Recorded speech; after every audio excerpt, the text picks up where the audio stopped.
لعن الذین کفروا من بنی اسرائیل علی لسان داؤد و عیسی ابن مریم، لعنت کیے گئے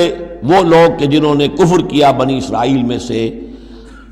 داؤد کی زبان سے بھی اور عیسیٰ ابن مریم کی زبان سے بھی۔ ظاہر بات ہے کہ اس قوم کا جو بھی کردار رہا ہے مسلسل، تو آپ اولڈ ٹیسٹمنٹ پڑھیں گے تو حضرت داؤد علیہ السلام نے بھی ان پر بہت لعن طعن کی ہے،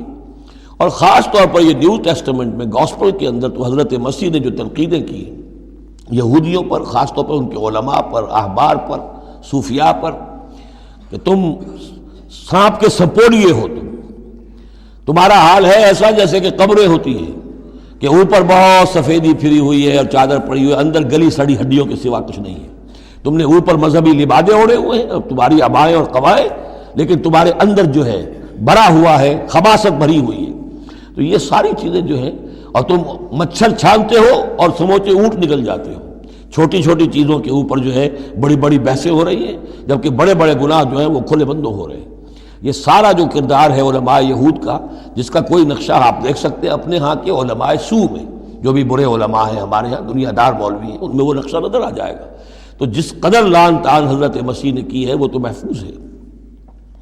لعن الذین کفروا من بنی اسرائیل علی لسان داؤد و عیسی ابن مریم ذلک بما عصوا وکانوا یعتدون، اور یہ اس لیے ہوا کہ انہوں نے نافرمانی کی اور وہ حدود سے تجاوز کر رہے تھے۔ کانوا لا یتناہون عن منکر فعلوہ، یہ لوگ ایک دوسرے کو روکتے نہیں تھے، منع نہیں کرتے تھے منکر سے کہ جو وہ کرتے تھے۔ جس معاشرے میں سے یہ نہیں منکر ختم ہو جائے گا، پھر معاشرہ پورا کا پورا سڈاس بن جائے گا۔ یہ تو گویا کہ صفائی ہے، ہر شخص دیکھے، نگاہ رکھے، ایک دوسرے کو روکتا رہے، ٹوکتا رہے، یہ کام غلط ہے، یہ مت کرو۔ لیکن جس معاشرے سے یہ چیز، یہ احتساب جو ہے یہ ختم ہو جائے گا، تو وہ ظاہر بات ہے کہ پھر اس کے اندر خرابی پیدا ہو جائے گی۔ کانوا لا یتناہون عن منکر فعلوہ لبئس ما کانوا یفعلون، بہت برا طرز عمل تھا جو انہوں نے اختیار کیا۔ ترا کثیرا منہم یتولون الذین کفروا، ان میں سے بہتوں کو تم دیکھو گے کہ وہ کافروں کی حمایتی بنتے ہیں اور ان کی حمایت خود اپنے لیے تلاش کرتے ہیں۔ لبئس ما قدمت لہم انفسہم، بہت ہی بری ہے وہ کمائی جو ان کے نفسوں نے ان کے لیے آگے بھیجی ہے۔ یہ جو کرتوت ہے سارے جمع ہو رہے ہیں اللہ کے ہاں، اور ان کا وبال جو ہے وہ ان پر آئے گا۔ ان سخط اللہ علیہم، اور وہ یہ کہ اللہ تعالیٰ کا غضب ہوگا ان پر، وفی العذاب ہم خالدون، اور وہ عذاب میں ہمیشہ ہمیش رہیں گے۔ وَلَوْ كَانُوا يُؤْمِنُونَ بِاللَّهِ وَالنَّبِيِّ، اور اگر یہ ایمان لے آتے اللہ پر اور نبی پر، وَمَا أُنزِلَ إِلَيْهِ، اور جو کچھ ان پر نازل کیا گیا یعنی قرآن حکیم، مَتَّخَذُوهُمْ أَوْلِيَاءَ، تو انہوں نے ان کافروں کو پھر اپنا اولیاء نہ بنایا ہوتا۔ وَلَكِنَّ كَثِيرًا مِّنْهُمْ فَاسِقُونَ، لیکن اکثریت ان کی جو ہے وہ نافرمانوں پر مشتمل ہے۔ لَتَجِدَنَّ أَشَدَّ النَّاسِ عَدَاوَةً لِلَّذِينَ آمَنُوا الْيَهُودَ وَالَّذِينَ أَشْرَكُوا، یہ بہت اہم آیت ہے۔ تم پاؤ گے اہل ایمان کے حق میں شدید ترین دشمن یہود اور ان کو کہ جو مشرک ہیں۔ مشرک مکہ وہ بھی تھے، لیکن واقعہ یہ ہے کہ ان کی دشمنی بھی کم سے کم یہ کہ کھلی تھی، ظاہر تھی، باہر تھی، سامنے سے حملہ کرتے تھے،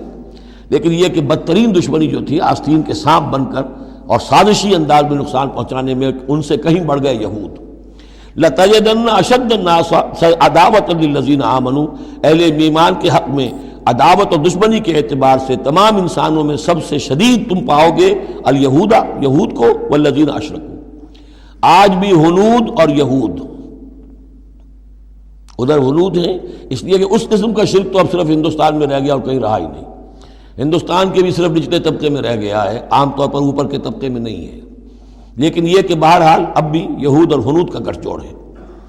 وَلَتَجِدَنَّ أَقْرَبَهُمْ مَوَدَّةً لِلَّذِينَ آمَنُوا الَّذِينَ قَالُوا إِنَّا نَصَارَىٰ، اور تم لازماً پاؤ گے قریب ترین ان میں سے، مودت کے اعتبار سے، محبت کے اعتبار سے، دلجوئی کے اعتبار سے،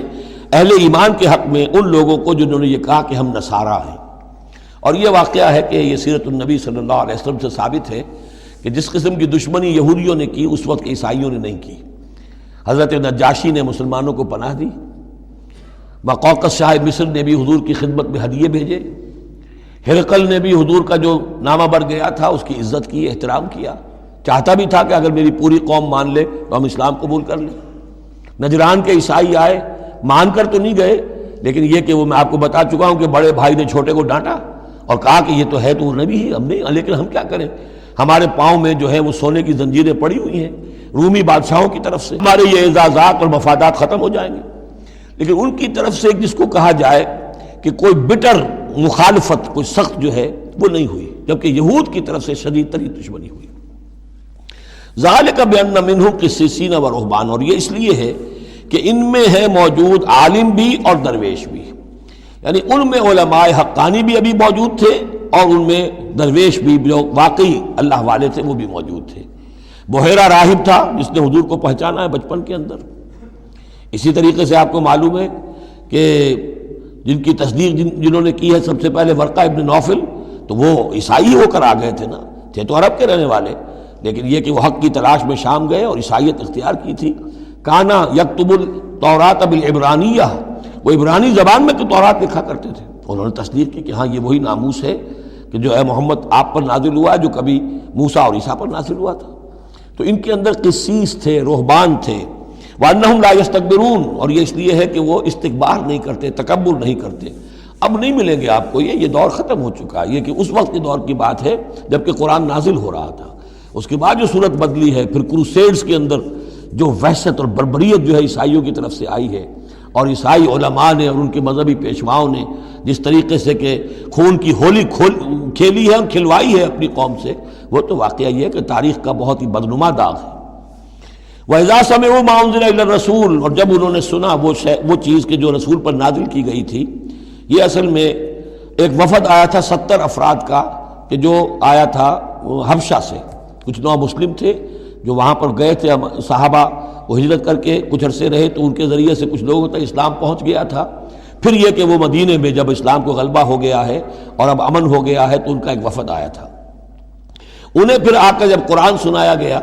وَإِذَا سَمِعُوا مَا أُنزِلَ إِلَى الرَّسُولِ، جب انہوں نے سنا جو کچھ کہ نازل کیا گیا ہے رسول پر، تَرَىٰ أَعْيُنَهُمْ، تم دیکھتے ہو ان کی آنکھوں کو، تَفِيضُ مِنَ الدَّمْعِ مِمَّا عَرَفُوا مِنَ الْحَقِّ،